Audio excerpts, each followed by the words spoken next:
কলা ঝুলিয়ে রাখলে বেশি দিন ভালো থাকে, আর ঝুলিয়ে না রেখে টেবিলে বা কর্নারে রেখে দিলে দ্রুত পচে যায়। মুরব্বীদের এমন বলতে শোনা যায়, এটা কতটা সত্যি? পরীক্ষামূলক একখানা কলা কিনে বাসায় নিয়ে এসে সেটাকে 2 ভাগ করে 1 ভাগ রাখবো বাইরে ঝুলন্ত অবস্থায়, যাতে করে দোকানের মতো বাইরের হাওয়া চলাচল করতে পারে, এবং আরেক ভাগ ঘরের ভেতরে। দেখব কোনটা দ্রুত পচে।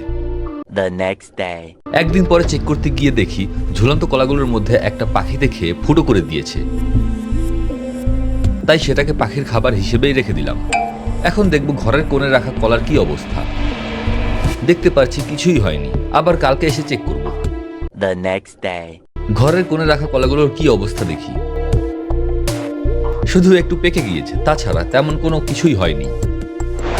আর বাইরে গিয়ে যা দেখলাম, বিশ্বাস করেন রাসেল ভাই, তার জন্য আমি মোটেও প্রস্তুত ছিলাম না। পাখিতে একদম সর্বনাশ করে দিয়েছে।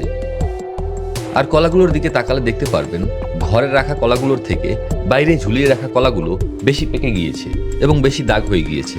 তো প্রমাণ হয়ে গেল এটা একটা ভিত্তিহীন কথা। আর কলাগুলো পাখির জন্যই রেখে দিলাম। খা বাবা, তোরা মজা করে খা, পারলে আমার দুঃখগুলোও খেয়ে ফেলিস।